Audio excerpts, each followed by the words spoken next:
dinañu xaw a ragal tuuti sax ñu daat leen ndigg sërëxal ba tax na rek nee nañu dinañ def seen kem kattan amali mobilisation ngir rek lañu moom ñu daal di leen ko jox dañ ci ànd ak Younousa Baldé.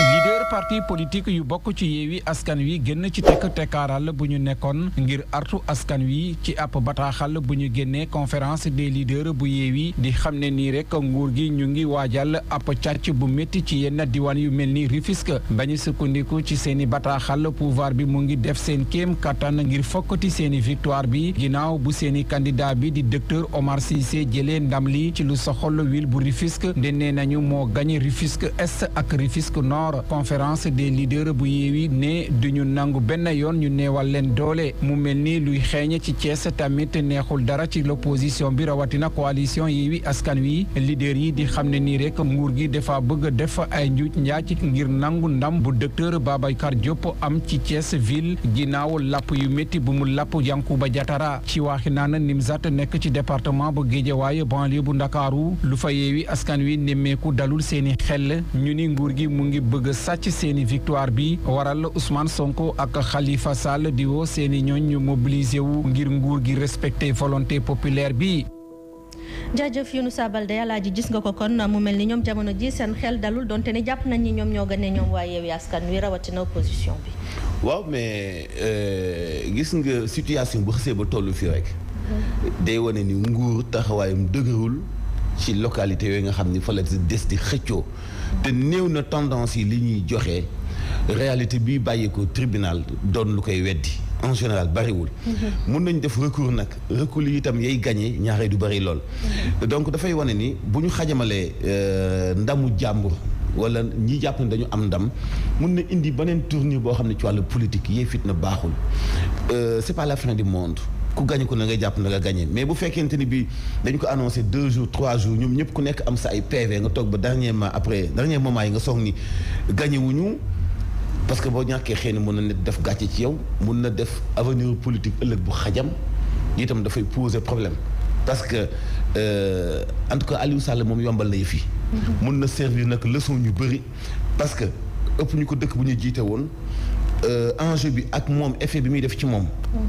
gënuñu koo mettale donc toog ba léegi ñi soog di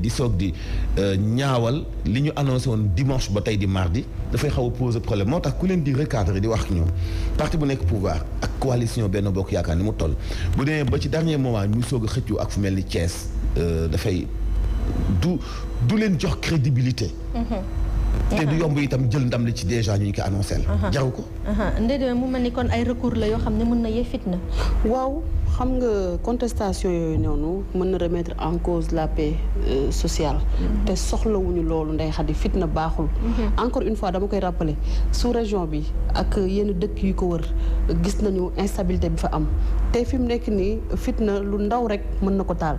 donc tey man mënuma comprendre encore une fois ñu jox la say PV nga téye ko nga amoon say représentant yoo yebal ci PV yi amul fenn fu ñu noté ay observation wala ay irrégularité donc ba foofu jàpp naa ni comme que yooyu defuñu ko ci PV bi contestation mënu fa am te kenn ku ci nekk soo compté yow li nga am xam nga wax dëgg yàlla sa aqulaay taala que ni gagné nga wala perte nga te man dama gis ni tey jii nag ñi ñuy yónni ci bureau de vote yi aussi war nañ leen gën a tàggataat parce que ñun ñi demoon sur le terrain le matin am na ci ay représentants yoo xamante ne nii xamuñu sax nan la ñu war a taxawee gannaaw bu ñu gisee ay irrégularités yoo xamante ne nii war nañ ko dénoncer gis nañu ay mandataires yoo xamante ne nii joxuñu leen fichier pour ñu xool est-ce que effectivement kii di voté moom la waaw wala déet am na ñoo xam ne sax dañ ko ragal a wax da ngay gis koo xam te ne dalay laaj ni la est-ce que dama ko war a wax wala du ma ko wax donc loolu maa ngi teg sama bët donc encore une fois nañu former bu baax a baax seen mandataires yi te wax dëgg yàlla aussi les candidats tamit nañu def vraiment preuve de fair play Sénégal ñoo ko bokk nit ñi kenn moomu leen soo xoolee tendance yi ni mu demee sax tey man damay féliciter encore une fois les candidats perdants yi nga xam ne dañu am grandeur lool wu yëkkati seen téléphone wala ñu def ko seen page Facebook ak nu mu mënti mel ñu wane ni carrément gagné nañ ma ndox xaw ma nu ñu ko waxee bu ndox tuuro an bàq moo des mooy nañ dem defaru jiwaat takku jiwaat bu fekkente ni ñoom gëm nañu seen base gëm nañu ni seen liggéey am na ay élection yeneen ñi ñëw te mën nañ fa jaaree dabuwaat am na élection yi yow mën nañ fa jaaree dabuwaat waaye nag bu ñu sukkandikoo ci kii di professeur Moussa Diaw nekk jàng jàngalekat xam-xamam màcc itam jëm ci wàllu politique moom gis na ni nag ñu bëri ci ñu ànd ak président Macky Sall jamono ji dafa mel ni seen diisaay ci wàllu politique dafa wàññeeku bu baax te dafa mel ni ñoom ci seen bopp yëguñu ko mu Idrissa Seck ak Moussa Sy niki noonu yenn ci ay parti yu mel ni PS AFP ak itam PDS dafa mel ni seen diisaay loxo tamit wàññeeku na bu baax moom professeur Moussa Diaw ñu teewlu ko ci. ñooñu rallié woon indiwuñu dara ñoom ñëpp dañuy perdre derrière donc seen poids politique seen aura wàññeeku bu baax et donc calcul bu ñu defoon pour déstabiliser opposition bi léegi situation yi dafa wane ni ñooñu perdre nañu donc représenté wuñu traituñu dara ma yaakaar ne nag kooku war na ci tirer leçon ni yooyu yëpp amul solo lu am solo mooy def politique ba nga xam ne nga méngoo ko le citoyen yi jonkonteel comme difficulté nga gën ko saafara parce que nga xam parti classique lañ koy waxee parti classique yi nga xam ne xalaatuñu sax idéologie waroon nañu renouveler seen personnel politique seen cadre politique waroon nañu liggéey pour restructurer defuñu ko jeunes yi nag ne se retrouvent pas amatuñu benn identité ci parti yooyu kenn mënatu leen convaincre ci parti yooyu parce que discours bu dépassé la ba adapté wul ak seen réalité moo tax jeunes yi ñu ngi ci yeneen parti yu bees yi. Alaaji su ma comprendre li mu bëgg a wax dafa mel ni dafa bëgg ne yooya parti dañoo tàmbalee sàlli. mais en tout cas bu ñu sàlliwul itam seen coalition mi ngi commencé sàlli. Benno moom daf lay woon mu ngi commencé sàlli parce que ni nga koy jàngate rek mooy Benno dañu dooleeloon président Macky Sall 2012 gagné élection présidentielle. ci biir Benno Khalifa Sall génn ci. bu fàttali ne bokkoon na ci Benno ci bi ñuy fal président Macky Sall. entre temps ñu def élection locale Khalifa Sall gagné. parti socialiste am na coow ak li fi xew lépp arrestation Khalifa Sall Bamba Fall Barthélémy Diaz et cetera loolu lépp da doon feeñ ci néewal doole Benno. ñu dem ba ci biir yeneen parti duggaat comme réew mi bu Idrissa Seck mais dugg boo xamante ni bii itam dafa wàññi crédibilité parti ba comme ni mu wàññee crédibilité coalition bi ñu fekk muy Benno ba tey professeur Moussa Diop li mu wax dafa am solo mais parti yooyu ci seen bopp itam dañuy commencé ñàkk ay militants parce que parti boo xam ni amul ay banqaas yu ñuy yeesalaat ndaw ñi di mën di yëg seen bopp am ay takkatal ndomba tànk ci parti bi kenn rek mooy nekk ci parti bi boo jëlee misaalu ci parti bokk Benno Bokk Yaakaar comme AFP génnuk Malick Gakou saaga Moustapha Niass ba yooyu yëpp dafay répercuté wu ci Benno bu ñu demee nag ba Benno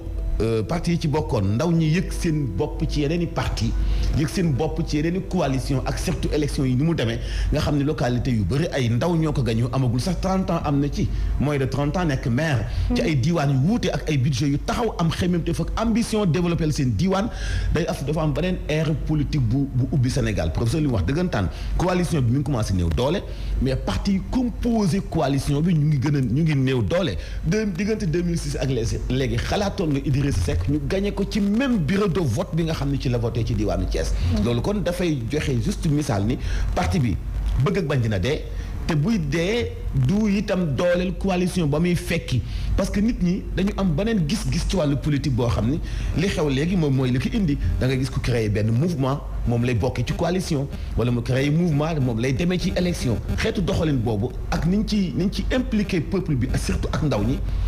bëgg ak bañ day tax parti yële nañ doon doxee dafay obsolète dafay màgget loolu rek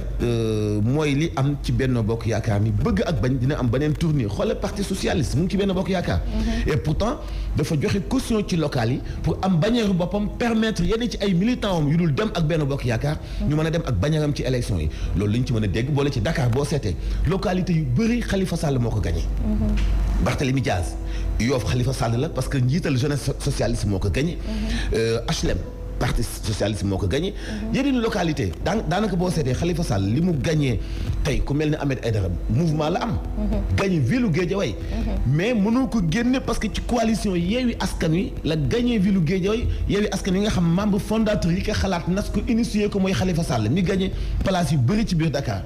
bëgg ak bañ li Moussa Dia wax mooy téeméeri dëgg am na coalition yi daanu am na parti yoo xam ne même bu ñu deewul complètement daañu obsolète ba dootu ñu wane doole ji ñu doon wane misaalu wàllu ci boppam PDS boo xoolee ni mu néewee doole ni ay laafam tooyee ci élection locale yi nga xam ne réalité politique bi ñëw léegi mooy beneen ère bu bees mooy uppaat ci wàllu politique. ndey demee mu nekk doxalin bu bees boo xamante ni dina tax ba ndaw yu ci bëri gën a gëm seen bopp ci wàllu politique waaye itam gën a yëg seen bopp xam ne du jiite ay pick-up rek mooy politique. xam nga parti bu ci dëggalul sa bopp. da ngay seey. parce que ci biir parti yi daf ci am lutte interne bu ci nekk. mooy ñoo xamante ne ni dañuy refuser bañ a nekk ay faire valoir ak ñoo xamante ne ni ñoom dañuy déglu rek kàddu ba nga xamante ne ni loolu la parti bi di wéyee gis nga coow yi nga xam ne am na parti socialiste moo xamante ne ni am na ñoo xam dañu gëm ni 2024 parti socialiste dafa war a am lead candidat mu am ñeneen ñoo xamante ne ni ñoom dañoo jàpp ni rek dañuy des di déglu kaddu bi nga xamante ne ni moom la secrétaire général bi di yëkkati donc tey nag parti bu ci dëggalul sa bopp